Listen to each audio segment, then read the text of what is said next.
करो शुरू भाई। लेक्चर नंबर कौन सा? अस्सलाम वालेकुम। लेक्चर 71। रिटेलर की डेफिनेशन निकालें, पेज 440।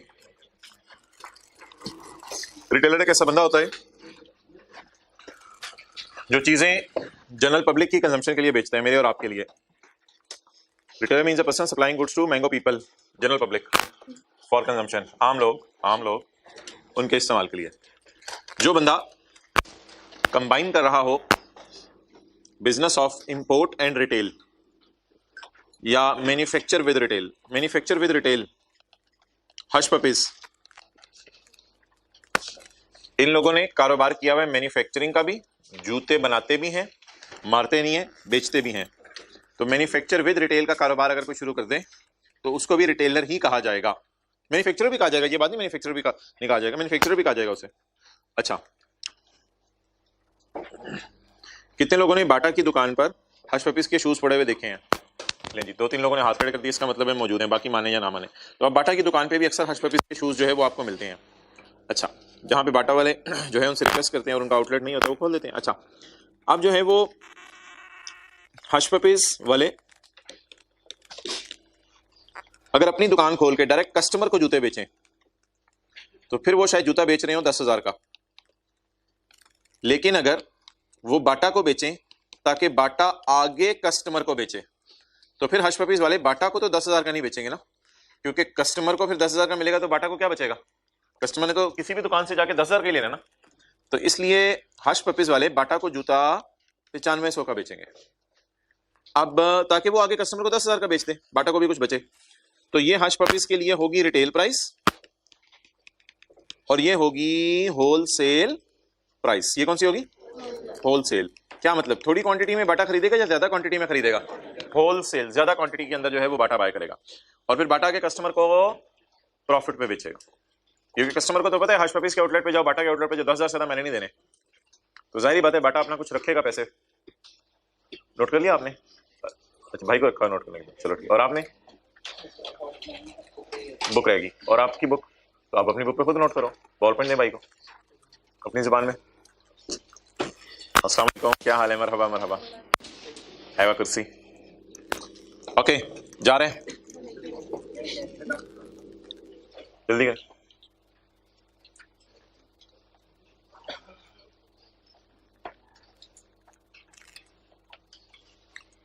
चल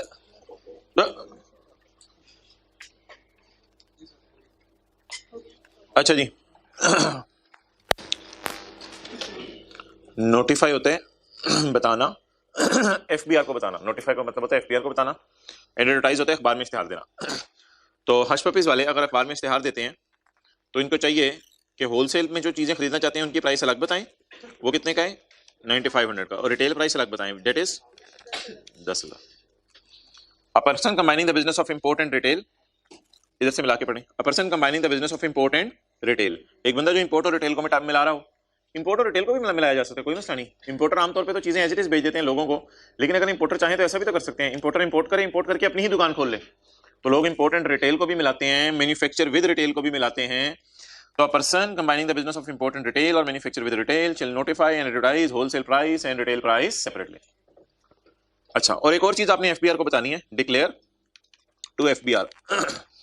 एक और चीज आपने एफबीआर को बतानी है, कुछ नहीं होता, लिख लिया करें, खोलो हाथ जब बांध लेते तो फिर कहाँ लिखा जाता है? फिर बंदा सोच रहा होता है अच्छा ये चल खैर है। And declare to FBR the address of retail outlets. वो घरों में बैठे हुए उनको तो पूछने वाला ही कोई नहीं, वो भी अच्छे बच्चे हैं। चलें आगे।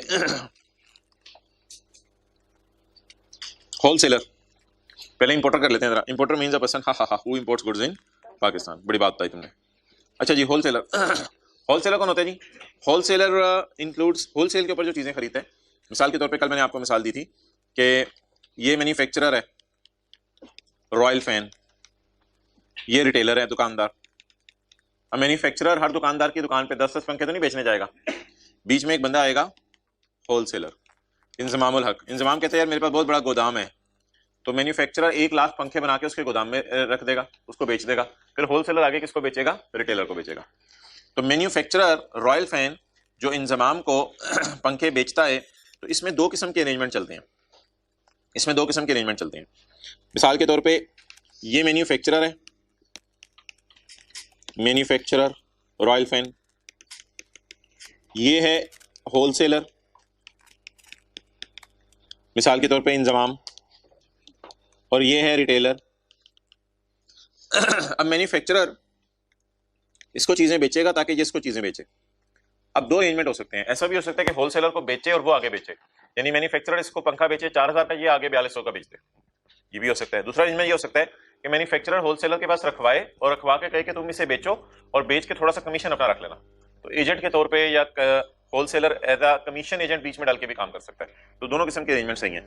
तो मैन्युफैक्चरर होलसेलर को बेचे, होलसेलर आगे रिटेलर को बेचे, या मैन्युफैक्चरर होलसेलर को कहे तुम बेच दो, बेच के जो पैसे हैं उसमें से क्या रख लेना, दोनों अरेंजमेंट एक्सेप्टेबल है। होलसेलर इंक्लूड्स अ डीलर, इसमें डीलर भी शामिल है, इसे डीलर भी कहते हैं और गाड़ियों के केस में अक्सर डीलर होते हैं। होंडा एटलस कार वाले जो है वो अपने डीलर्स को कहते हैं कि ये तो कलमा चौक के पास चले जाएं, डीलरशिप की दुकानें आपको होंडा की नजर आ जाएंगी, तो वो अपने डीलर को कहते हैं कि तुम सरासिफ को गाड़ी बेचो और बेच के जो पैसे हैं उसमें से कमीशन रख लेना और बाकी पैसे जो सरासिफ ने दिए वो हमें दे देना। तो wholesaler includes a dealer and means any person who carries on whether regularly और नॉट, वेदर रेगुलरली और नॉट, ये लफ्ज़ मेकर अक्सर यूज करते हैं। क्या मतलब होता है वेदर रेगुलरली, चाहे चाहे कर रहा हो रोजाना काम, चाहे ना कर रहा हो, चाहे कभी कभी कर रहा हो, वेदर रेगुलरली और नॉट। इस तरह का भी लफ्ज़ आपने कई दफा पढ़ा होगा, सवाल के अंदर आता है। कल जैसे आपने पढ़ा था वेदर एक्सक्लूसिवली और नॉट, चाहे एक्सक्लूसिवली कर रहा हो चाहे ना कर रहा हो। इन बातों का क्या मतलब होता है? कहते मैं इससे बॉदर नहीं करता कि वो बंदा ये काम रोजाना करे ना रोजाना कर रहा है, मेरी तरफ से कोई फर्क नहीं पड़ता, वेदर रेगुलरली और नॉट। लेकिन कर क्या रहा है? The business of buying and selling goods by wholesale, buy करते चीजें फिर सेल कर देता है, selling goods by wholesale, supplying goods directly और इनडायरेक्टली बाय होलसेल, एक ही बात है। फॉर कैश हो सकता है पैसे मिल जाते हैं इसको, हो सकता है रिटेलर इसको क्या दे देता हो, पैसे, और डेफर्ड पेमेंट, ये रिटेलर से कहता हो यार थोड़े से पैसे भी ले लो, थोड़े से पैसे बाद में ले लेना। तो कैश पे भी ट्रांजेक्शन हो सकती है और उधार पे भी ट्रांजेक्शन हो सकती है, फॉर कैश और डेफर्ड पेमेंट। और फॉर कमीशन, या फिर कमीशन के ऊपर भी ये हो सकती है कि मैन्युफैक्चरर उसे कह दे मैं तुम्हें कमीशन दे दिया करूंगा। और अदर वैल्यूएबल कंसिडरेशन, यानी मैं तुम्हें बेनिफिट इन काइंड दे दूंगा, तुम मेरी चीजें बेचो, मैं तुम्हें जो है वो कोई चीज और बदले में दे दूंगा, कोई लैंड दे दूंगा, बिल्डिंग दे दूंगा, benefit in kind. It includes also a person who store goods belonging to others as an agent for the purpose of sale. यहां पे इसने ज्यादा क्लियर बात की है, वो जो कमीशन वाली बात कर रहा था ना एरो खींच के, ये पहले बुलेट के साथ जुड़ती है असल में, ये कमीशन वाली बात। एजेंट के तौर पे जब एक्ट कर रहा होगा, असल में ये दो अरेंजमेंट मैंने आपको बताए, इन दोनों में फर्क क्या है? मैन्युफैक्चरर होलसेलर को बेचे चीज और होलसेलर को कहे बेच, मैंने तुम्हें बेच दिया, आगे तुम रिटेलर को बेचो। ऐसी सूरत में होलसेलर के गोदाम से अगर चीजें चोरी भी हो जाएं तो होलसेलर का नुकसान है।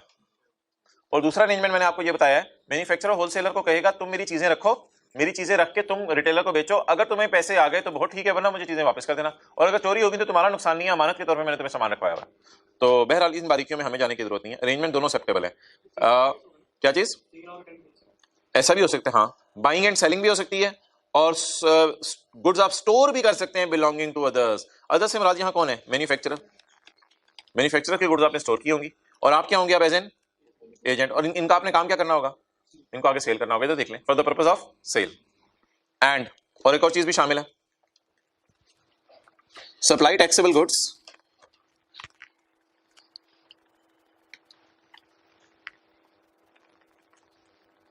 अच्छा ये होलसेलर ना कभी कभी गवर्नमेंट के इदारों को, गवर्नमेंट इंस्टीट्यूशंस को भी चीजें भेज देता है, गवर्नमेंट इंस्टीट्यूशंस को। गवर्नमेंट इंस्टीट्यूशंस में मुराद मिसाल के तौर पे पाकिस्तान आर्मी।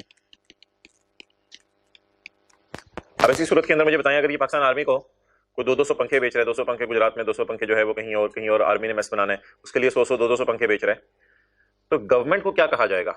क्या कि होलसेलर ने रिटेलर को चीजें बेची हैं? नहीं। होलसेलर ने मैन्युफैक्चरर को चीजें बेची हैं? नहीं। होलसेलर ने कस्टमर को चीजें बेची हैं? नहीं। तो गवर्नमेंट का नाम क्या रखा जाए? तो इस पे बड़ी बहस हुई। अब लॉ मेकर ने कहा यार गवर्नमेंट का नाम छोड़ो, अंदर खाते को ऐसा लाइन यूज कर दो जिससे गवर्नमेंट का नाम यहाँ यूज ही ना हो। तो ऐसे ही उसने जो है अजीब सी लाइन यूज कर दी। ये लाइन भी यूज कर सकता था, ऐसा इदारा जो किसी दूसरे मुल्क पे अटैक कर सकता है, कोई भी ऐसी कैरेक्टरिस्टिक हुकूमत की बता दो, ऐसा इदारा जो दूसरे मुल्कों से कर्जा ले सकता है, कोई ऐसी, तो वो अजीब सी इसने बात कर दी, इसकी कोई तुक भी नहीं बनती थी। असल में यहां मैंने आपको बता दिया, यहां से मुराद क्या है? Government institutions. अब आप किसको चीजें बेचने लगे हैं? Government institution. लेकिन गवर्नमेंट इंस्टीट्यूशंस होते कौन से हैं? अजीब सी कैरेक्टरिस्टिक बताई। वो बच्चे को जाके खाना दे दो, कौन सा बच्चा जो खाना खाता है? अच्छा दोगी यार, वो तो 10 बच्चे बैठे हैं उधर। अच्छा, supplying taxable goods to government, supplying taxable goods to, हमने कहा गवर्नमेंट कौन होती है? कहते हैं हु डिडक्ट्स इनकम टैक्स, जो लोगों का टैक्स काटती है। ओ भाई वो तो बाकी लोग भी काटते हैं, कहते हैं हाँ हाँ लेकिन इधर मैं बस गवर्नमेंट को ही कहना चाह रहा हूँ, वो आप उसने बताया नहीं, लेकिन आप केस लॉज और लॉ की हिस्ट्री, लॉ का बैकग्राउंड आप पढ़ते हैं, कुछ किताबें हैं ऐसी, तो उनमें आपको ये बात मिलेगी किससे मुराद यहाँ गवर्नमेंट है, तो यहाँ वाज़ेह तौर पर नहीं लिखा हो। तो supplying taxable goods to government, अच्छा गवर्नमेंट कौन होती है? Who deduct tax at source, at source होता है मौके पे। जाहिर बात है गवर्नमेंट आर्मी के अंदर अपने मुलाजमीन को तनख्वाहें देती है, वहां भी टैक्स काटती है, ये नहीं कि उनकी सैलरीज माफ है। किसी भी आप जो है ब्रिगेडियर साहब के पास चले जाए, उनसे पूछें आपको सैलरी पूरी मिलती है, टैक्स काट के मिलती है? वो टैक्स काट के मिलती है। दूर ना जाए, जिना हॉस्पिटल में चले जाए, किसी डॉक्टर से पूछ लें, सर्जन से पूछ लें, भाईजान आपको जिना हॉस्पिटल वाले 10 लाख पूरी तनख्वाह देते हैं या टैक्स काट के देते हैं? कहेंगे भाई टैक्स काट के देते हैं। तो गवर्नमेंट मुलाजमीन की सैलरी माफ नहीं है, कहीं नहीं हमने पढ़ा गवर्नमेंट मुलाजमीन की सैलरी माफ है।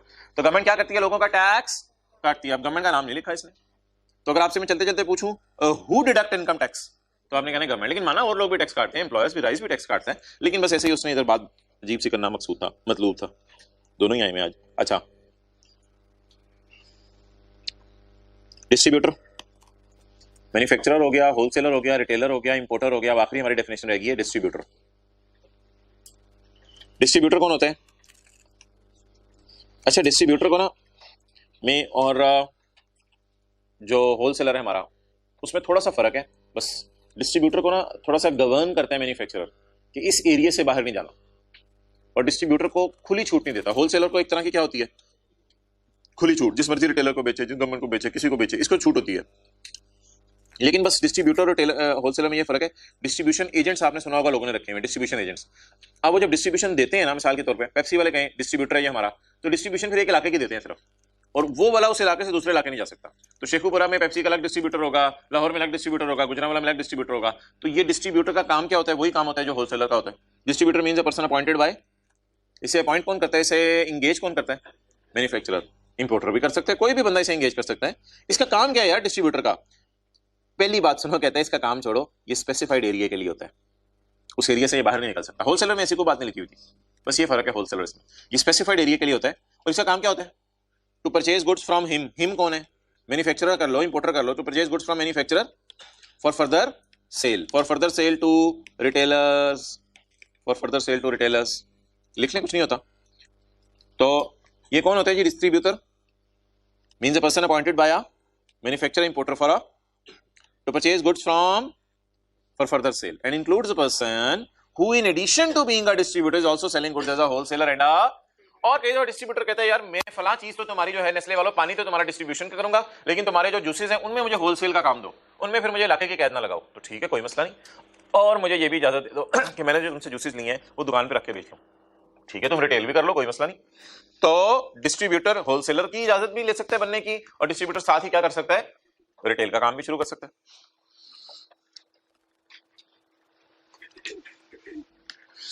Active tax payer, active tax payer कौन सा बंदा है जो ये बुरे काम ना कर रहा हो? तो इसका मतलब है ये चार जो है वो कौन से काम है? बुरे काम। भाईजान जाग जो ये बुरे काम ना कर रहा हो, तो जो बंदा बुरे काम कर रहा है वो एक्टिव नहीं है, वो नॉन एक्टिव है। हु इज काला लिस्ट और हुज रजिस्ट्रेशन इज सस्पेंडेड। तो सेल्स टैक्स में एक दिन हम डिटेल से पढ़ेंगे ब्लैक लिस्टिंग क्या होती है, सस्पेंशन क्या होती है। बहरहाल अल्फाज से आपको महसूस हो रहा होगा कोई ना कोई बुरा काम किया जिसकी वजह से सेल्स टैक्स वालों ने इसको ब्लैक लिस्ट कर दिया। हु फेल्स इन क्यूएम, नहीं sorry, who fails to file the return by the due date for 2 consecutive tax months. Due date कल क्या पड़ी थी रिटर्न जमा करवाने की? 15 तारीख। जो बंदा 2 महीने मुसलसल रिटर्न जमा ना करवाए वो क्या है? मुजरिम है। अच्छा पॉइंट सी, भाई आप खड़े हो जाए, नहीं अब से अगले भाई खड़े हो जाए। इन्होंने कल F1 पढ़े, इन्होंने कल F1 की क्लास नहीं ली और मैंने टैक्स की क्लास में इनको खड़े कर दिया, खड़े रहे। आगे चलें, पॉइंट सी। अब ऑब्वियसली ये पूछेंगे कि यार सर F1 वालों को खड़े करने दे, आप मुझे क्या मतलब? तो मोहतरम लॉ मेकर कह रहे प्लीज ऐसी बोगियां ना मारो। अगर किसी टैक्स पेयर ने इनकम टैक्स के लॉ में कोई जुर्म किया है तो सेल्स टैक्स में भी हम उसे बुलाएंगे नॉन एक्टिव। सेल्स टैक्स में क्या बुलाएंगे? Non active. तो जिस बच्चे ने टैक्स की क्लास में बैठ के F1 का टेस्ट छोड़ा है उसकी भी क्लास हो सकती है। तो ये हम वो बताना चाह रहे हैं। पॉइंट सी पढ़ लें। हम बैठे कहाँ हैं? सेल्स टैक्स में। क्लास में हाथ दो भी हैं हमारे बंदा। हम बैठे कहाँ हैं? सेल्स टैक्स में। हम सजा किस बेस पे दें? कोई बंदा सेल्स टैक्स का जुर्म करे, लेकिन हम क्या कहने लगे हैं? ये 2 जुर्म इनकम टैक्स लॉ के हैं। अगर कोई बंदा इनकम टैक्स लॉ वाला जुर्म कर ले तो उसे सेल्स टैक्स में भी क्या दे दी जाएगी? सजा दी जा सकती है। वो जुर्म क्या है वो पढ़ें। Who fails to file an income tax return. Who fails to file an, यार ये एक चीज होती थी, ये अब लॉ से निकल गई भी है, इसको डिलीट कर दें। Who fails to file income tax return। अच्छा इनकम टैक्स रिटर्न की तारीख किसी को याद हो? ड्यू डेट मैंने बताई हुई है 30 सितंबर। तो जो इनकम टैक्स रिटर्न जमा करवाना भूल जाए उसको भी सजा मिलेगी। लेकिन एक बार याद रखिएगा, यहां लिखा हुआ है who fails to file an, और यहां लिखा हुआ है टू। मुसलसल 2 महीने सेल्स टैक्स रिटर्न ना जमा कराना जुर्म है, 1 महीने जमा नहीं कराएंगे तो खैर है, लेकिन इनकम टैक्स रिटर्न एक दफा भी जमा नहीं कराई तो सजा मिलेगी। डन, नमाज एक दफा भी छोड़ दी तो ओके। पॉइंट डी, फजर की हो जाए। Who fails to file quarterly, who fails to file annual withholding tax statement under income tax. ये विदहोल्डिंग टैक्स स्टेटमेंट मैंने आपको 2-3 दिन पहले ही बताई थी कि राइज वाले एफबीआर को विदहोल्डिंग टैक्स स्टेटमेंट जमा करवाते हैं, जिनमें वो बताते हैं कि सर आसिफ का हमने इतना टैक्स डिडक्ट किया, सर उमैर का हमने इतना टैक्स डिडक्ट किया, तो ये सारी डिटेल बताते हैं। सर नासिर का हमने इतना टैक्स डिडक्ट किया, ये सारी डिटेल बताते हैं। तो ये जो अब फिगर्स सबकी कंपेयर कर रहे होंगे, अच्छा तो इनका हमने इतना इतना टैक्स जो है वो डिडक्ट किया। क्लियर, वापस आ जाए। तो ये कौन किसका टैक्स डिडक्ट करके किसको जमा कराता है, और फिर कौन सफे पे क्या लिख के किसको जमा कराता है? कौन टैक्स डिडक्ट करता है? राइज। किसका? टीचर्स का। किसको जमा करवाता है? फिर कौन सफा बनाता है कि मैंने टैक्स काट लिया है? राइज। इस सफे का नाम क्या होता है? With holding tax statement. ये सफा कौन जमा करवाता है? राइज। किसको? एफबीआर को, कि मैंने फला फला टीचर का इतना इतना टैक्स काटा है। Who fails to file quarterly और annual withholding tax statement. तो कई दफा ये क्वार्टर में जमा करवानी पड़ती है, कई दफा साल में जमा करवानी पड़ती है। शुक्र है भाई, एसोसिएट की सेम डेफिनेशन है इनकम टैक्स ऑर्डिनेंस, कंपनी की भी सेम डेफिनेशन है, पर्सन की भी सेम डेफिनेशन है। देख लीजिएगा, कंपेयर कर लीजिएगा, एक दो चीजों का फर्क शायद हो। सूबे का sales tax means the tax levied under सूबा which are declared by federal government to be provincial sales tax. उसको हुकूमत ने प्रोविंशियल सेल्स टैक्स कहा हुआ है। प्रोविंशियल सेल्स टैक्स पर हमारे सिलेबस में नहीं है, इसकी डेफिनेशन हमारे सिलेबस में है। बस किसी ने सेल्स टैक्स वालों को कहा यार तुम्हारे लॉ में सेल्स टैक्स की डेफिनेशन नहीं है, तो सेल्स टैक्स वालों को ख्याल आया हाँ 29 से डाल दिया उन्होंने कहा वो हमारे लॉ में तो सेल्स टैक्स की डेफिनेशन ही नहीं थी। तो सेल्स टैक्स की डेफिनेशन लोगों ने काफी इसरार किया, तो लॉ में 29 के नाम से डाल दी। Sales tax mean the tax, आज आके वही डेफिनेशन आ गई। सेल्स टैक्स टैक्स होता है 17%। एडिशनल टैक्स भी होता है कई दफा। एडिशनल टैक्स का सेक्शन हम पढ़ेंगे। डिफॉल्ट सरचार्ज क्या होता है? लेट पेमेंट के ऊपर इंटरेस्ट। तो ये डिफॉल्ट सरचार्ज होता है, लेट पेमेंट पे इंटरेस्ट। अगर आप लेट टैक्स जमा कराएं तो उस पर इंटरेस्ट देना पड़ता है। और फाइन्स, पेनल्टीज और फीस और any sum payable under this act. Registered person, ये कौन होता है? Registered person means a person who is registered. बोले जरा, मजा आएगा। Registered person means a person who is registered and who is liable to be, ये जरा बात आपने समझनी है, who is liable to be registered. तो शुरू की क्लासेस चल रही थी, तो ऐसी सूरत के अंदर जो है वो कॉलेज वाले आ रहे थे, तो क्लास के अंदर मिसाल के तौर पे 100 की सीटिंग कैपेसिटी थी। तो 100 की सीटिंग कैपेसिटी थी और क्लास में 70 बच्चा बैठा हुआ था इनरोल्ड रजिस्टर्ड, और 20 बच्चा बैठा हुआ था अनइनरोल्ड। तो जब कॉलेज के मैनेजमेंट वाले आए तो उन्होंने कहा कोई नहीं, ये जो 20 अनइनरोल्ड है ना, इनको भी रजिस्टर्ड ही समझ लो। कॉलेज वाले जब स्टाफ चेक कर रहा था तो मैनेजमेंट ने आके कहा इनको भी रजिस्टर्ड ही समझ लो। उन्होंने कहा क्यों? उन्होंने कहा अगर इनको अभी तुम लोगों ने कहा तुम अनरजिस्टर्ड हो, ये हो वो हो, तो बुरा बना जाएंगे, जो फीस इन्होंने जमा करानी है वो भी नहीं कराएंगे और कॉलेज छोड़ के चले जाएंगे। तो इनको थोड़े दिन जरा प्रोटोकॉल दो, कोई नहीं अनरजिस्टर्ड है, इनको भी रजिस्टर्ड कहो और इनको ऐसी बातें किया करो अच्छी। हाँ तुम लोगों ने भी रजिस्टर हो ही जाना है, तुम भी हमारी नजर में एक तरह के रजिस्टर्ड ही हो, कोई मसला नहीं, आया करो, बैठा करो, सीटें खाली होती हैं, कोई मसला नहीं, तो इनको भी थोड़े दिन रजिस्टर करो। लेकिन जब कोई बेनिफिट देने की बारी आए ना, जब कोई बेनिफिट देने की बारी आए, मिसाल के तौर पर क्लास में फोटोकॉपी में नोट्स बांटने हैं, तो फिर इन 20 बच्चों को ना बांटो, जरा थोड़ा इनको एहसास भी हो। तो जब कोई फायदा देने की बारी आए तब आपने इनको रजिस्टर्ड नहीं कहना, लेकिन जब फीस मांगने की बारी आए तब ये कोई नहीं रजिस्टर्ड है यार, करा ही लिया, चलो यार जाके फीस जमा करवाओ। तो लॉ मेकर कह रहे हैं जब मैं तुमसे सेल्स टैक्स मांगूंगा, असल में कुछ बुरे लोग होते थे जिनके ऊपर बाइंडिंग होता था अपने आप को करवाना रजिस्टर, बाइंडिंग होता था अपने आप को रजिस्टर करवाना, लेकिन फिर भी वो लोग अपने आप को रजिस्टर नहीं करवाते थे। तो इन लोगों के लिए लॉ मेकर ने क्या रूल बनाया कि मोहतरम आप मेरी नजर में रजिस्टर्ड ही हो, लेकिन अगर कोई टैक्स लॉ में बेनिफिट देना हुआ तो वो आप हमारे से एक्सपेक्ट ना करना, लेकिन अगर हमने आपसे टैक्स मांगना हुआ तो मांगेंगे। पढ़ लें जरा पूरी बात, हाउएवर से आगे ये डब्बा पढ़ें। Registered person means a person who is, और वो तो छोड़ो ना, वो तो अगली बात करो, who is liable to be registered.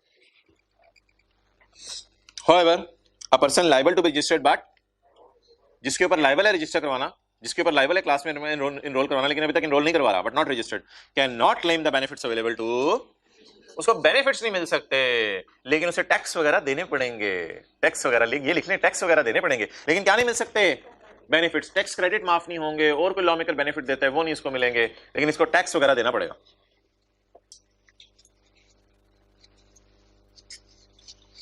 तो मिसाल के तौर पर एक साहब ने अपने आप को रजिस्टर नहीं करवाया, तो क्या हुकूमत कह सकती है स्टिल कि तुम लाख रुपए वाले एसी 1,17,000 का बेचो, बिल्कुल कहेगी, बिल्कुल कहेगी कि लाख वाला एसी 1,17,000 का बेचो। वो कहेगा मैंने तो अपने आपको रजिस्टर नहीं कराया, हुकूमत ने कहा हमने कहा था रजिस्टर करवाओ।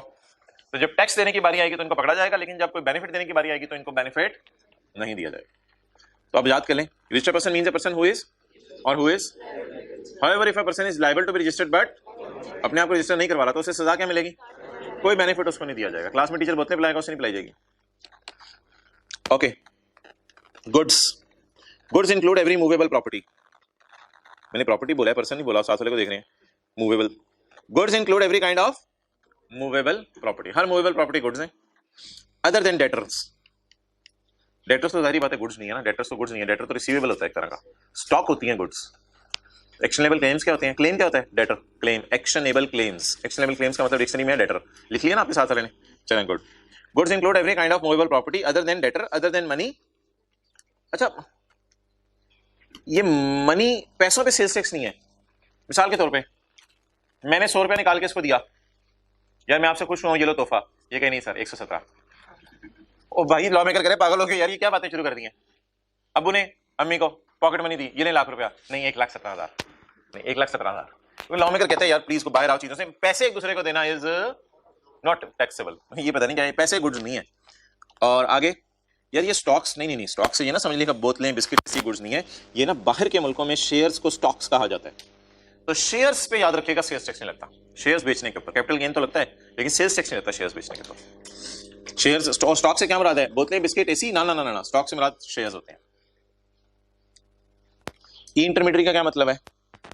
Electronic intermediary. ई इंटरमीडियरी कौन होगा?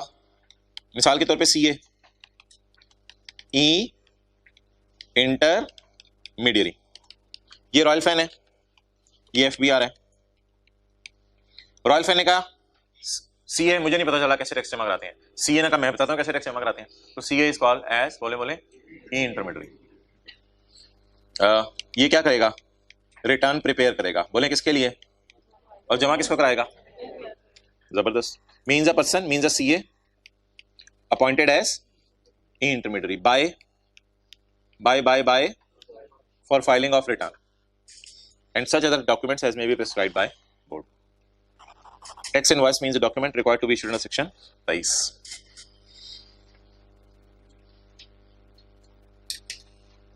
चलें यार वो बस शुरू करते हैं न्यूमेरिकल क्वेश्चन जो हमारा ऊपर वाला चल रहा था।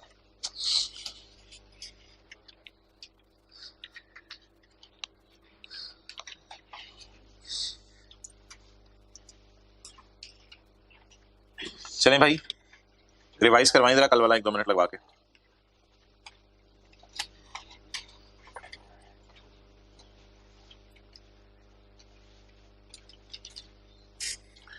इंपोर्टर्स ने 200 रुपए की चीजें इंपोर्ट की, क्या ये पाकिस्तान में एग्जिस्ट करती थी?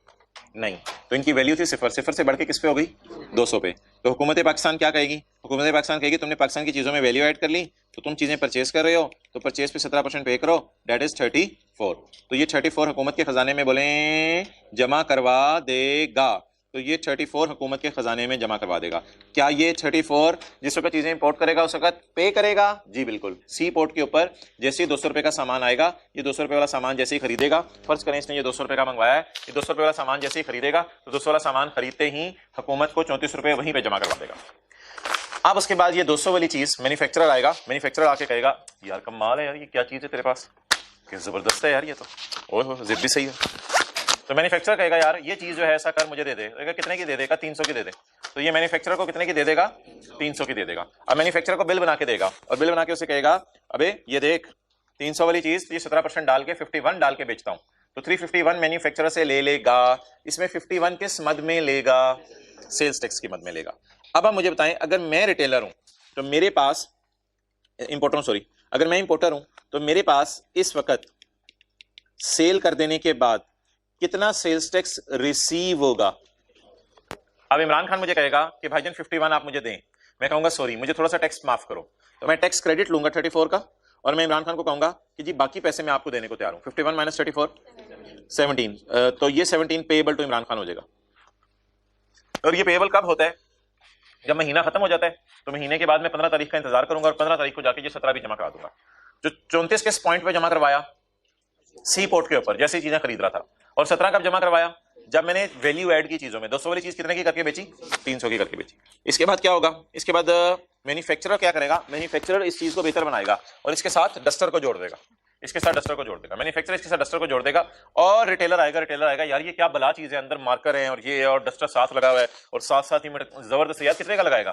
तो रिटेलर को ये कहेगा भाई मैं तुझे लगा देता हूँ 700 का। तो अब ये रिटेलर को बिल बना के देगा। जब रिटेलर को बिल बना के देगा मैन्युफैक्चरर, तो मैन्युफैक्चरर 700 पे 17% डालेगा, 819 का बिल बना के देगा। उसमें मैन्युफैक्चरर की पॉकेट में कितने आ जाएंगे? 119। मैन्युफैक्चरर की पॉकेट में कितने आ जाएंगे? 119। जब मैन्युफैक्चरर की पॉकेट में 119 आ जाएंगे तो अब जरा मैन्युफैक्चरर के एंगल से दोनों बातें सोचें। पहले जब मैन्युफैक्चरर ये खरीदने गया था तो खरीदते हुए इसने परचेज पे 17% पे किया था। इसकी परचेज कितनी थी? दो धारी तलवार है सेल्स टैक्स। इसकी परचेज कितनी थी? 300 पे 17% इसने पे कर दिया हुआ है टू इंपोर्टर। वो इंपोर्टर ने आगे हुकूमत को जमा करा दिया हुआ है, उसकी टेंशन नहीं लेनी आपने। इसने तो इंपोर्टर को दे दिया हुआ है ना, तो ये इंपोर्टर को दिया था, इंपोर्टर ने आगे हुकूमत को दे दिया था। 34 और 17 अलग अलग करके इंपोर्टर ने हुकूमत को दे दिया था। अब जब इसकी पॉकेट में आ जाएंगे, अब इसके दिल के ऊपर होगा यार ये 51 मेरे ऊपर पड़ गया ना, इसका बर्डन किसी और पे फेंको। तो अब मैन्युफैक्चरर दिन रात इंतजार करेगा कोई रिटेलर आए, और एक दिन एक रिटेलर चलता चलता आ जाएगा और हम उसे 119 सेल्स टैक्स रिसीव करेंगे। रिसीव करेंगे बिल्कुल। तो जब हम उसको चीजें बेचेंगे तो हम उससे 119 रिसीव करेंगे। जब हम उससे 119 रिसीव करेंगे तो इमरान खान कहेगा 119 दो, हम कहेंगे मोहतरम पहले ही 51 दिए हुए हैं, जान ना ले हमारी, हम आपको सिर्फ 68 देंगे। तो ये हो जाएगा पेएबल टू गवर्नमेंट, और ये हम पे ऑलरेडी कराए हुए हैं, एडवांस में समझ लें, और बाकी हो जाएगा payable to government. Okay, and in the end उसके बाद क्या होगा? उसके बाद जो है वो, अगर मैं अब रिटेलर के जूते पहनूं तो रिटेलर ने चीज खरीदी कितने की है? 700 की। कितने की खरीदी है? 700 की। जब रिटेलर ने 700 रुपए की चीज खरीदी तो फिर परचेज के मौके पर मैन्युफैक्चरर को कितना टैक्स दे आया था? मैन्युफैक्चरर को कितना टैक्स दे आया था? 119। अब इसके दिल के ऊपर होगा यार ये बर्डन फेंके किसी कस्टमर के ऊपर, मेरे से नहीं ये बर्दाश्त होता बर्डन। 119 से ये जान छुड़ाना चाहेगा। अब सर उमेर आएंगे, सर उमेर आके कहेंगे यार जबरदस्त यार, खीर होगी यार, क्या कमाल चीज है यार, यार ये कितने का लगाएगा यार तू? कहेगा जी वैसे तो 950 का, लेकिन आपके लिए 950 का। तो सर उमेर को अब ये 950 का बेच देगा। जब ये 950 का बेचेगा तो बिल बनाएगा बिल। तो बिल में क्या लिखा होगा? 950 का 17% 161.5। तो अब इसकी पॉकेट में सेल्स टैक्स रिसीव होगा पे होगा? रिसीव होगा। जागते रहना भाइयों, फिर दोबारा से गाड़ी चलानी पड़ेगी। इसकी से दुकानदार की जेब की बात कर रहा हूं, कस्टमर की बात नहीं कर रहा। दुकानदार की जेब में सेल्स टैक्स रिसीव होगा। जब रिसीव होगा दुकानदार की जेब में सेल्स टैक्स, तो कितना सेल्स टैक्स रिसीव होगा? 160। अब 119 का बर्डन इसने अगले पे डाल दिया 161.5 लेके। अब इमरान खान कहेगा 119 का तो बर्डन तूने उस पे डाला अपने वाला, बाकी तो मुझे देना पैसे। तो ये भी यही कहेगा कि 161 मैंने आपको इमरान खान सारे नहीं देने, इसमें थोड़ा सा जो है वो मैंने पहले ही जमा करा के आ चुका हूं। 42.5 इसकी नजर में क्या बन जाएगा? Payable to government. अब मुझे बताएं कि सी पोर्ट के ऊपर इंपोर्टर ने कितना जमा करवाया? 34। जब इंपोर्टर ने 200 वाली चीज महंगी करके 300 की बेची, उस मौके पे कितना हुकूमत को जमा करवाया? 17। मैन्युफैक्चरर ने हुकूमत को कितना जमा करवाया? और रिटेलर ने हुकूमत को कितना जमा करवाया? तो ये सेल्स टैक्स हुकूमत के पास एकदम नहीं पहुंचता, ये थोड़ा थोड़ा करके पहुंचता है किस्तों में। ये किस्तों में पहुंचता है हुकूमत के पास। तो करते करते करते करते करते करते हुकूमत के खजाने में कितना पहुंच गया? 161 पॉइंट। और ये 161.5 याद रखिएगा, सर उमेर देके गए हैं, ये बर्डन सारा कस्टमर पे पड़ता है। इसीलिए हमने चैप्टर नंबर 1 में पढ़ा था, इसको डायरेक्ट टैक्स नहीं कहते, इनडायरेक्ट टैक्स कहते हैं। यानी दुकानदार हुकूमत को देता जरूर है लेकिन डायरेक्टली नहीं देता, अपनी जेब से नहीं देता, बल्कि किसकी जेब से निकलवा के देता है? कस्टमर। इसीलिए इसको कौन सा टैक्स पढ़ा था हमने? Indirect tax. डायरेक्ट टैक्स वो होता है जो दुकानदार से मांगा जाए, दुकानदार अपनी पॉकेट से निकाल के दे। ये दुकानदार अपनी पॉकेट से निकाल के नहीं दे रहा, वो जो सर उमेर से पैसे आए उन्हीं में से दे रहा है। तो बता दें जी, सेल्स टैक्स का अल्टीमेट बर्डन किसके कंधों पे पड़ता है? तो जो बंदा भी सेल्स टैक्स पे करके आता है उसकी कोशिश होती है सेल्स टैक्स रिकवर कर लूं। सुनी नहीं आपने बात? जो भी सेल्स टैक्स पे करके आता है उसकी कोशिश होती है अगले से रिकवर कर लूं। जो भी सेल्स टैक्स पे करके आता है उसकी कोशिश होती है अगले से रिकवर कर लूं। अच्छा, तो अब इसके जो हमने नाम रखे थे वो देख लेते हैं।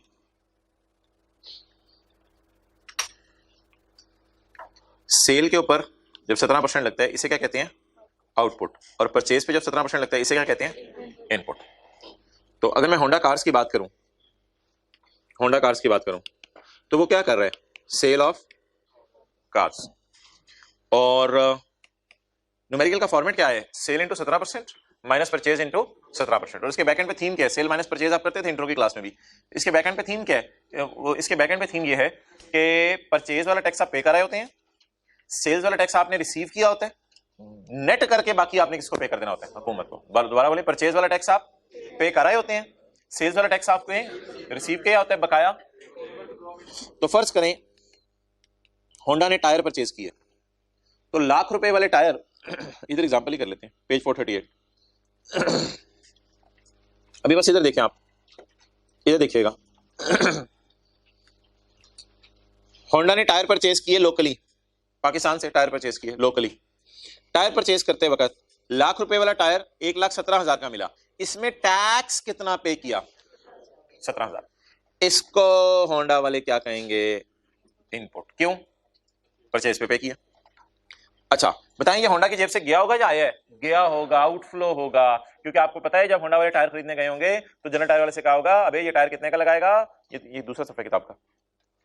जनरल टायर वाले, ये टायर कितने का लगाएगा? जनरल टायर वाले ने कहा ये टायर मैं लगाऊंगा 1,17,000 का। तो आप इसमें लाख रुपए टायर के पे कर रहे होंगे और 17,000 टैक्स पे कर रहे होंगे। तो आपकी जेब से कितना टैक्स चला गया?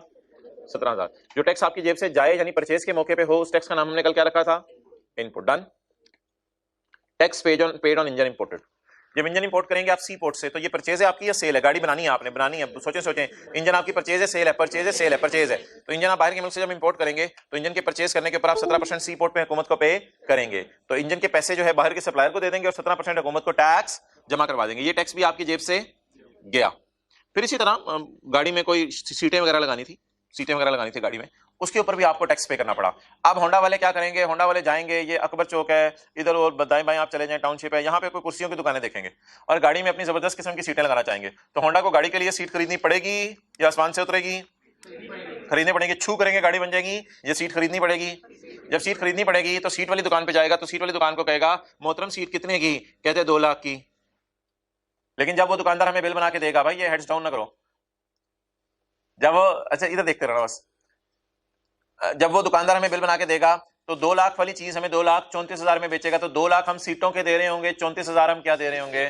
तो ये 34,000 दुकान, जरा विजुलाइज करते रहे ना स्टोरी। वो होंडा एटलस कार का ओनर निकला, पहले जो है वो गया जनरल टायर की दुकान पे, वहां से टायर खरीदे, फिर वहां से कराची के सी पोर्ट पे चला गया बायर, वहां से इंजन खरीदा, फिर उसके बाद सीटें ढूंढता फिर रोल रहा, गाड़ी बन जाएगी किसी तरह।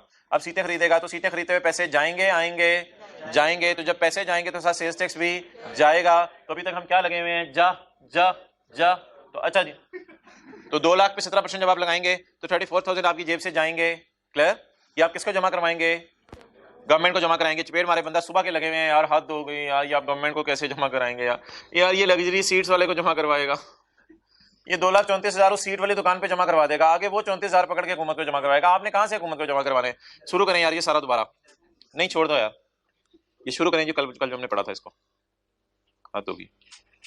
चलें जी, बस ठीक है, कोई नहीं, बोर हो रहे हैं आप, आपकी मर्जी है। इंपोर्टर ने कितने की चीज खरीदी? 200 की। तो इंपोर्टर ने हुकूमत को कितना जमा करवाया? 34। अच्छा, इंपोर्टर ने आगे कितने की बेची? 300 की। इंपोर्टर ने जो बिल बनाया उस पे कितना लिखा? 300 जमा 51। तो इंपोर्टर की जेब में कितना आ गया? अब इसमें से कितना हुकूमत को जमा करवाएगा? 17। मैन्युफैक्चरर ने कितने की चीज खरीदी? 300 की। 300 में से 51 पे किया किसको? इंपोर्टर को। ये मैं आपको बता रहा हूं, 300 जमा 51 इंपोर्टर को पे किया, हुकूमत को पे नहीं किया। आप लोग कह रहे थे हुकूमत को पे किया, तो ये मैं बात करना चाह रहा था। जब आप चीजें खरीदते हैं ना बाजार से जाके कहीं भी, तो आप सेल्स टैक्स हुकूमत को पे नहीं कर रहे होते, आप दुकानदार को पे कर रहे होते हैं। फिर दुकानदार किसको जमा करवा देता है? वो दुकानदार का काम है। तो मैं ये कह रहा हूं कि आपने जनरल टायर को पैसे दिए होंगे 1 लाख या 1,17,000, उसमें से 17,000 वो हुकूमत को जमा कराए, उसकी जिम्मेदारी है। डन। आगे चलें। जब हम इंजन खरीदने जाएंगे तो वहां तो फिर दुकानदार से असल में हम खरीद नहीं रहे होते ना, पाकिस्तान में ये तो इंपोर्टेड सेल होती है, इंपोर्टेड परचेज होती है, तो इसमें तो हम दुकानदार से खरीद नहीं रहे। तो इसमें हम फॉरेन सप्लायर को 5 लाख दे देंगे, बाहर वाले बंदे को, और पाकिस्तान की हुकूमत को 85,000। ये तो डिफरेंस की बात है ना, ये तो इंपोर्ट है मेरी, बाकी तो लोकल परचेजेस चल रही है ना। हाँ, इसके बाद चलते चलते जब हम लग्जरी सीट्स खरीदने जाएंगे तो लग्जरी सीट्स खरीदते हुए हम क्या करेंगे? हम उसे कहेंगे सीटें कितने की लगाएगा? वो कहेगा बैठ के देख ले पहले। आप बैठ के देखेंगे, आप कहेंगे ठीक है 5 लाख सही है। तो 5 लाख रुपए की गाड़ी बनाने के लिए आप सीटें खरीद लेंगे। तो 5 लाख का जब वो बिल बना के देगा, वो 5 लाख का बिल नहीं बना के देगा, वो 5 लाख जमा 50,000 लिखा हुआ है मैंने, 2 लाख लिखा हुआ है, sorry I take my words back, words are not to be taken back anyways.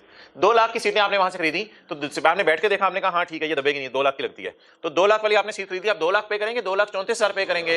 ये 34,000 किसको पे करेंगे? सीट्स वाले को। आगे वो 34,000 किसको दे देगा? वो आगे उसका अपना मामला वो दे देगा। अच्छा जी, के बाद आप किसी सीए फर्म के पास जाएंगे और किसी सीए फर्म को जाके कहेंगे कि सीए फर्म मैं आपसे परचेज करने आया हूँ। ये क्या परचेज करने आए? तारे आप हमारे से? वो कहेगा नहीं तारे नहीं, आपसे तो सर्विसेज ही परचेज की जा सकती हैं। तो सीए फर्म में आपसे सर्विसेज परचेज करने आया हूँ कि मेरी जो सारी गाड़ी बननी है और बिकनी है वो सारी की अकाउंटिंग रिकॉर्ड्स में मेंटेन करवाना चाहता हूँ, तो मैं आपसे सर्विसेज परचेज करने आया हूँ। तो मोहतरम परचेज ऑफ सर्विसेज पे भी टैक्स है, परचेज ऑफ सर्विसेज पे भी टैक्स है। तो आप बताएं, होंडा को बिजनेस चलाने के लिए परचेज ऑफ टायर करना पड़ेगा, परचेज ऑफ सीट्स करनी पड़ेगी, परचेज ऑफ इंजन करना पड़ेगा, परचेज ऑफ अकाउंटिंग सर्विसेज करनी पड़ेगी, अनलेस कि अपना एम्प्लॉय नौकरी पर रख ले, वो और बात है। लेकिन अगर किसी से करवाना चाहे काम तो परचेज ऑफ अकाउंटिंग सर्विस करनी पड़ेगी। तो वो लोग 50,000 वाली सर्विस जब आपको देंगे तो 50,000 पे 17,000 तो नहीं बनेगा, 17,000 तो लाख पे बनता है, तो अगर लाख पे 17,000 बनता है तो 50,000 पे कितना बनेगा? 8500। अब आप जब अकाउंटिंग फर्म को केपीएमजी को बिल देंगे तो क्या उनको आप 50,000 देंगे या 58,500? लेकिन यार ये जो सर्विसेज पे टैक्स है ना, ये हमारे सिलेबस में नहीं है, ये असल में ना सूबे लगाते हैं, प्रोविंशियल सेल्स टैक्स, ये सूबे लगाते हैं, हुकूमत नहीं लगाती। अच्छा आगे चलें। इसी तरह आप जब गाड़ी बना रहे थे ना, किसी ने आपको कहा यार तारें कश्मीरी लगवाना, सर्दियां चल रही हैं आजकल, कश्मीरी तारें बड़ी जबरदस्त चलती हैं, तो आप जो चलते चलते चलते कहाँ चले गए? आजाद जम्मू एंड कश्मीर में भी सेल्स टैक्स लगता है, तो आप चलते चलते चलते आजाद जम्मू एंड कश्मीर चले गए, तो वहां से 30,000 वाली तारें आपको 35,100 की पड़ी। 30,000 वाली तारें कितने की पड़ी? तो अब आप तार वाली दुकान पे कितने देके आए? 35,100। ये सारे टैक्सेस आप पे कराए हैं, लेकिन आपके दिल पे है कि किसी पे बर्डन डालूं। सरासिफ आए, सरासिफ ने कहा तूने लाख के टायर खरीदे, 5 लाख का इंजन खरीदा, 2 लाख की सीटें खरीदी, 50,000 की अकाउंटिंग सर्विस ली, 30,000 की गाड़ी खरीदी, बोल मुझे कितने की बेचेगा? मैंने कहा 30 लाख की बेचूंगा। 5 लाख की तो इसमें मैंने आपको सीटें लगा, वो इंजन लगा के दिया, 2 लाख की तो सीटें लगा के दी हैं, 30 लाख की मैं बेचूंगा ये गाड़ी। अब बोलें ये क्या करेंगे? आपको पता है इन सबकी एंट्री होती है जब चीजें खरीदने जा रहे हो, परचेज डेबिट कैश क्रेडिट, और सेल की एंट्री होती है कैश डेबिट। ये एंट्री में सेल्स टैक्स डाले बगैर बता रहा हूं आपको, सेल्स टैक्स डाल के एंट्री कराना हमारे सिलेबस में नहीं है, वो छोड़ें, जनरल एंट्रीज तो नहीं हमारे सिलेबस में।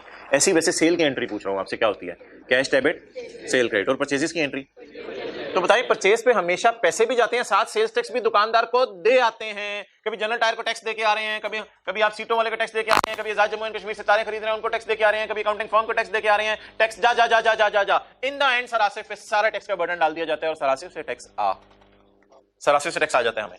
अब इमरान खान कहते हैं जा जा जा जा जा जा जा तो थोड़ा है, आ बहुत ज्यादा है तुम्हारा, तो आ कितना है?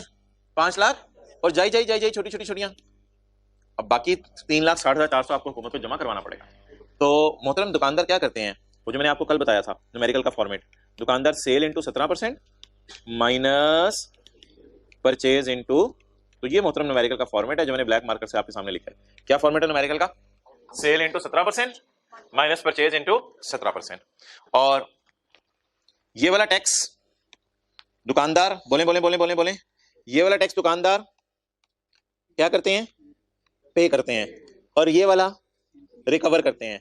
अब रिकवरी जब बढ़ जाती है पेमेंट से, तो बाकी पैसे किसको? पेएबल बन जाते हैं गवर्नमेंट को। तो ये आपने हाईलाइट कर लिया, recover paid paid paid paid paid paid paid और पेएबल कर लिया है। पूरी लाइन में कोई हाईलाइटर, पूरे घर में कोई हाईलाइटर है ऑनलाइन वालों? पूरे मोहल्ले में किसी दुकान पे हाईलाइटर है? उठो जी। वो उसमें नहीं है, कुछ चीजों पे, कुछ सर्विसेज पे है, कुछ पे नहीं है। सेल्स टैक्स को आप लोगों ने ना कभी भी प्रैक्टिकली अप्लाई नहीं करना, क्योंकि प्रैक्टिकल एप्लीकेशन इसकी बहुत टफ है। टफ इस एतबार से कि बहुत से सर्कुलर्स हैं बैकएंड के ऊपर जो हमारे सिलेबस में नहीं है। नहीं नहीं नहीं, कभी भी पूछेगा, जो क्वेश्चन में आएगा वही मैं उतना करा दूंगा खुद। ओके अच्छा, वैसे पूछ रहा हूं ऐसी एक बात, सरासिफ को कितने की गाड़ी पड़ी? 30 लाख की? नहीं, 30 लाख में 5 लाख 10,000 टैक्स डना, तो कितने की पड़ी? 35 लाख 10,000। तो इसमें होंडा कार्स ने कितने पैसे सरासिफ से गाड़ी के बदले में लिए? 3 लाख, 30 लाख। बिल बना होगा ना यार, बिल बना होगा, बिल में क्या लिखा होगा? 30 लाख की गाड़ी, ये गाड़ी जब सरासिफ ने ली होगी, गाड़ी लेके गए होंगे घर और ये बिल लेके गए होंगे। क्लियर? तो अब मुझे बता दें, ऐसी सूरत के अंदर कल भी आपसे बात कर ली थी, इस प्राइस को क्या कहते हैं? Excluding sales tax. हाँ, और इस प्राइस को इंक्लूडिंग सेल्स टैक्स। ये तो ऐसी एक बात बीच में बात आ गई, वो भी करनी मकसूद और मतलूब नहीं थी क्योंकि दोनों नहीं आए हुए। तो अब आप मुझे बता दीजिए न्यूमेरिकल का फॉर्मेट क्या है। हर दुकानदार परचेज पे टैक्स पे करता रहता है जैसे जैसे चीजें खरीदता है, फिर चीजें खरीद के इकट्ठी करता है, जोड़ता है, लेबर लगाता है, चीज जब बनके तैयार हो जाती है तो चादर हटाते हैं तो अंदर से एक गाड़ी निकलती है।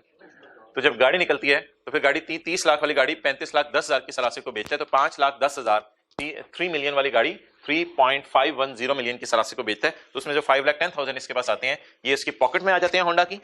ये 5,10,000 हुकूमत को पूरा पे नहीं करता क्योंकि इस पे थोड़ा थोड़ा हुकूमत को किसी ना किसी मौके पे कर आया होता है। तो अब बता दें जो सेल्स टैक्स हम चीजें बेचते हुए लेते हैं उसका नाम क्या है? जो सेल्स टैक्स हम चीजें बेचते हुए सरासिफ से लेते हैं उसका नाम क्या है? और जो सेल्स टैक्स हम चीजें खरीदते हुए दुकानदारों को पे करते हैं उसका नाम क्या है? सेल्स टैक्स दो धारी तलवार है। डन? पढ़ लें जी इनपुट की डेफिनेशन। इनपुट में ना असल में 5 सिनेरियोज हैं, मैंने पांचों नीचे वाली एग्जांपल में डाल दी हैं। इनपुट क्या होता है? इनपुट क्लास कभी भी आ जाए रिलैक्स रहने आपने। इनपुट होता है परचेज इनटू 17%। इनपुट कुछ भी नहीं है, पिछले सफे पे पहले सफे पे आ जाना। इनपुट क्या होता है? Purchase into 17%। और आउटपुट क्या होता है? तो इनपुट होता है मोहतरम परचेज इनटू 17%। अच्छा इधर देखें जरा एक minute. Input tax in relation to registered person means Honda registered है, होंडा ने अपने आप को सेल्स टैक्स में रजिस्टर करवाया हुआ है। Input tax in relation to Honda means tax paid levied होता है लगाना टैक्स पेड पेपर में बेहतर है लेविड लिखा करें। जो चीज मैं इसे काट दूं ना उसे फिर काट के पेपर में कुछ छोड़ना लिखें, जो बाकी तो मैं समझाने के लिए बता रहा हूं। Tax paid on tyres received by Honda. अब बता दें जी होंडा जो टायर परचेज करेगा परचेज पे टैक्स पे करके आएगा। तो what is the definition of input बताएं? Input means tax paid. कितने वाला टायर कितने का खरीदा? अगले सफे पे जाएं जरा। 1 लाख वाला 1,17,000 में खरीदा। तो इनपुट टैक्स मींस 17,000, यहां 17,000 लिख लें। Input tax means 17,000 paid on supply received. मैंने आपको कहा था इस लॉ में ना सप्लाई का लफ्ज यूज होगा सेल के लिए, लेकिन जब लिखते ना सप्लाई रिसीव्ड तो तब ये लफ्ज किसके लिए यूज होगा? परचेज के लिए। तो input tax in relation to Honda means 17,000 paid on tyres received by Honda. याद कर लें ये लफ्ज, tax paid on supply received by person. बोले tax paid on supply received by person. चलिए इसको बेहतर करें, tax paid on supply of goods received by person. Tax paid on supply of goods tyres supply of goods received by person, बल्कि tax levied on supply of goods received by person. अच्छा दूसरा क्या था यार? दूसरा हमने engine कितने का इंपोर्ट किया था? 5 लाख का। तो सी पोर्ट पे कितने पैसे जमा करवाए होंगे हुकूमत पाकिस्तान को? 80। इसका जरा नाम पढ़ें क्या होगा? टैक्स पेड ऑन इंजन लिख लें। Tax paid on engine imported by Honda. Tax paid on engine imported by Honda. Done? अच्छा ये टैक्स इसका कितना इंजन का जरा नजर मार के आए। हाँ लिखना चाहते हैं यहां लिख लें 85,000 पेड ऑन, इसके ऊपर इंजन लिखें 85,000 paid on engine imported by Honda. ये किस चीज की तैयारियां हो रही हैं? टायर खरीदे जा रहे हैं, इंजन खरीदे जा रहे हैं, ये क्या होने लगा है? ये परचेज एक दफा मुझे पूरी कर लेना तो फिर इंशाल्लाह सेल भी करेंगे चीजें। तो किस चीज की तैयारी हो रही है? परचेज शादी की तैयारी नहीं हो रही, गाड़ी लाने की तैयारियां हो रही हैं। ओके पॉइंट सी जरा छोड़ें। सी कौन सा वाला था? वो लग्जरी सीट्स वाला था, उसको जरा छोड़ें। डी में आए प्रोविंशियल सेल्स टैक्स। प्रोविंशियल का लफ्ज अपनी तरफ से डाल दीजिएगा, यानी जहन में रखने से डाल दीजिएगा, बाकी तो उसी तरह है। टैक्स बाकी तो इंग्लिश उसी तरह है। Tax paid on tyre provided to Honda. Tax paid on tyre provided rendered और प्रोवाइडेड को में रेंडर कहते हैं और है ना, छोड़े पर इसको क्या करना, रेंडर्ड और का लफ्ज छोड़े पर। अच्छा काट दे। अब बताएं यार टैक्स पेड, यही वाला फिक्रा बना। टैक्स पेड ऑन गुड्स लिखा हुआ था तो इसको इसी तरह याद कर लें। Tax paid on services given to Honda. ये रिसीव टू होंडा अच्छा लफ्ज नहीं था, सर्विसेज के लिए रिसीव की बजाय उसने कौन सा लफ्ज यूज कर लिया? प्रोवाइडेड का। तो यहां ऊपर लिख लें टैक्स की अमाउंट कितनी है जरा सर्विसेज वाले में? 8500 paid on services provided to Honda by accounting firm. ये सर्विसेज किसने प्रोवाइड की होंगी? ये टायर किसने ये रिसीव किया होगा? होंडा ने। किससे? From general tyre. ये तो वैसे ही बता रहा हूं, तो provincial sales tax is a tax on services provided to Honda by counting firm. अच्छा, पॉइंट ए और ई भी एक जैसा, ए और ई की इंग्लिश तो बिल्कुल सेम है। Tax levied on supply of goods received by person, tax levied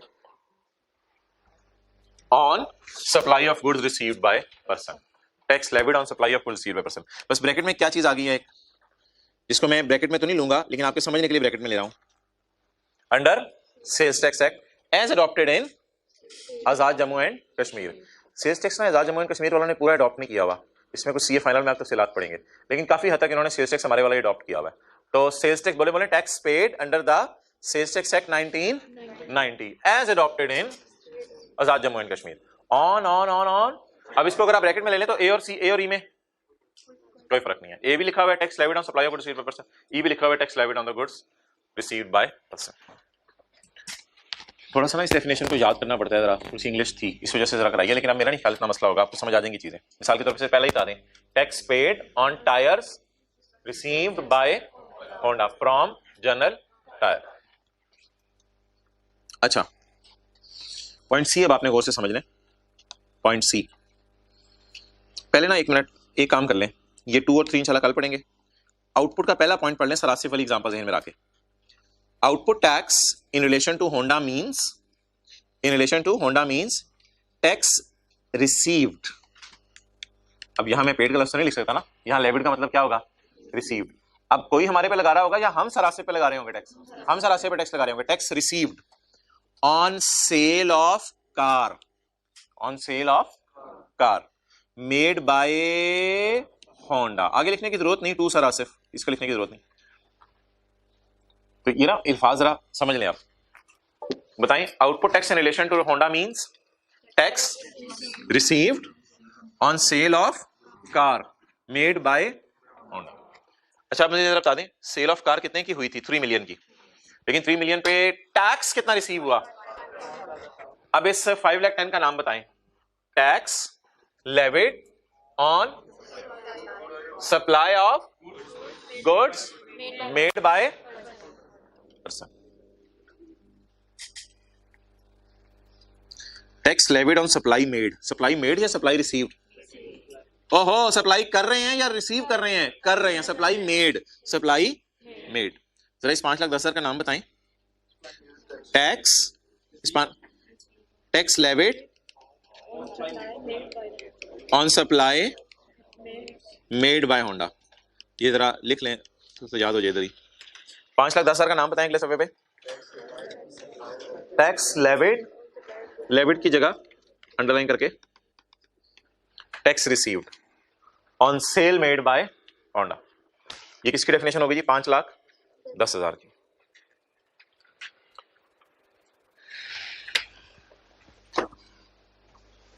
चलें जी, आखिरी लाइन फिर खत्म। ये कौन सा पॉइंट है जो रह गया? 2 और 3 कल करेंगे। कौन सा पॉइंट रह गया? C. Let's see the C guys. Tax levied on goods acquired by, बोले, tax levied on goods acquired by. ये जो मैंने आपको रेड से हाईलाइट करके दिया है, ये और पॉइंट है, देखें एक ही तरह का। देखें जरा, tax levied on goods, supply of class उसने उड़ाया, खैर आसान होगी इंग्लिश बल्कि। Tax levied on goods acquired की जगह रिसीव्ड करते हैं। 100% सेम करें, 100% सेम करें। एक्वायर्ड को क्यों करना है? जो मैं स्काई ब्लू में हाईलाइट कर रहा हूं, इसके अलावा वाला मुझे बताएं, समझ आ रहा है? लग्जरी सीट्स की एग्जांपल ज़हन में रखें। सीट्स हमने बाय की हैं, बोले कुछ भी नहीं इंग्लिश, इस सारी इंग्लिश को मैंने किस पॉइंट जैसे बना दिया? ए। तो ए भी सेम है, सी भी सेम है और ई भी सेम है। ये तीनों तो बिल्कुल सेम लाइनें हैं। क्या बने? बोले tax levied on goods supply of का दीजिएगा, वो कुछ नहीं आप लोग लिखा हुआ। Tax levied on goods received by the Honda. ये क्या चीजें रिसीव की हैं इसने? सीट्स रिसीव की हैं। अच्छा, ये सीट्स है ना, ये लग्जरी सीट्स पे ना थोड़ा सा टैक्स डिफरेंट किस्म का लगता है। ये जो चीजें जरा महंगी होती है ना, एक्सपेंसिव लग्जरी टाइप, इन पे सेल्स टैक्स लगता है, लेकिन उस सेल्स टैक्स का नाम ना फेडरल एक्साइज रख दिया हुआ है हुकूमत ने, ताकि ना इनका और महंगी और सस्ती चीज़ों, अपर क्लास लोअर क्लास की चीजों को अलग अलग कर सकें, इसलिए इसका नाम बड़ा फेडरल एक्साइज टाइप रख दिया हुआ है। हमने कहा ये फिर कैसे लगता है? कहते हैं वो टेंशन ना लो, इन सेल्स टैक्स मोड, बिल्कुल सेल्स टैक्स की तरह लगता है ये। कहते हैं ये टेंशन ना लो, ये सेल्स टैक्स की तरह लगता है, उसी तरह बिल पे डलता है। आप लग्जरी सीटें खरीदने जाएंगे, लग्जरी सीटें खरीदने जाएंगे, और लग्जरी सीटों का बिल कितना बने जरा बता दें, लग्जरी सीटों का बिल कितना बने 2 लाख रुपया। तो जैसे ही आप लग्जरी सीटें खरीदेंगे तो लग्जरी सीटें खरीद के 2 लाख का बिल बनेगा, 2 लाख पे 17% सेल्स टैक्स डलता है, 34,000, 2,34,000 बनेगा, लेकिन इस बिल पे सेल्स टैक्स की जगह लिखा होगा फेडरल एक्साइज। बस इतना सा कहता फर्क होगा और कोई खास फर्क नहीं होगा। तो अब बता दें जी, जो महंगी यहां पे लग्जरी का लफ्ज़ लिखा नहीं हुआ क्योंकि ना असल में फेडरल एक्साइज किन चीजों पे लगता है वो हमारे सिलेबस में नहीं है, तो ये थ्योरी की हद तक हमें एक डेफिनेशन याद करनी पड़ेगी। न्यूमेरिकल्स में फेडरल एक्साइज का लफ्ज़ कभी नहीं आता क्योंकि न्यूमेरिकल में फेडरल एक्साइज हमारे सिलेबस में नहीं है, लेकिन थ्योरी की हद तक आपको समझाना पड़ता है। तो थ्योरी की हद तक पॉइंट सी जरा दोबारा पढ़ें। टैक्स पेड अंडर फलां लॉ, हमने कहा ये लॉ तो हमें नहीं पता। वो कहते हैं आप टेंशन ना लो, इन सेल्स टैक्स मोड। इन सेल्स टैक्स मोड का क्या मतलब है? बिल्कुल सेल्स टैक्स के अंदाज में लगता है, इन सेल्स टैक्स मोड। आगे कहते हैं वो अंग्रेजी आपने पॉइंट ए वाली याद की हुई है वो कर लो, तो ये स्काई ब्लू वाली लाइन जरा याद करें। अंडर फलां लॉ, हमने कहा ये लॉ हमें नहीं पता, आगे इसने क्या कहा आसानी के लिए, ये तो लॉ सेल्स टैक्स मोड की तरह लगता है, इसमें तो कोई ऐसी परेशानी वाली बात नहीं। यार ये कुर्सी से आवाजें आ रही हैं। अच्छा जी,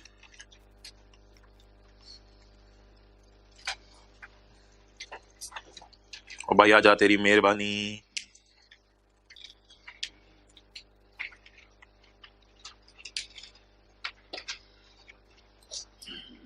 हाँ जी मोहतरम, क्वेश्चन 55 पेज नंबर कौन सा बनेगा? 490।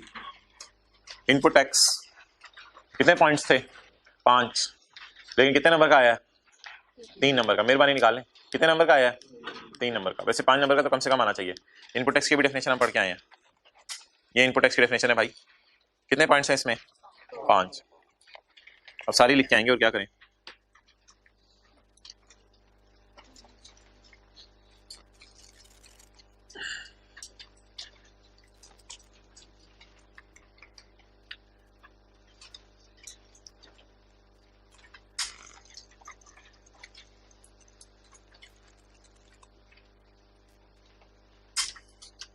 चलें ये एक काम कीजिएगा, फिर चैप्टर 19 में आए। किधर है चैप्टर 19? ये सेल्स टैक्स में तो नदामत के आंसू नहीं आएंगे ना, ये तो साथ याद करें। मैंने बताया था 30 नंबर का इधर से, 10 नंबर का पहले 3 चैप्टर से, तो इंशाल्लाह एक अच्छे स्टैंडिंग पे आप खड़े हो सकते हैं अगर सेल्स टैक्स में पहले 3 चैप्टर आपके अच्छे हो जाएं, तो शेयर से फाइट करने के लिए आप तैयार हो सकते हैं। किधर है जहां वाला सवाल दिखाया था आपको? हाँ दोगी को बता दिया करे, पेज 379।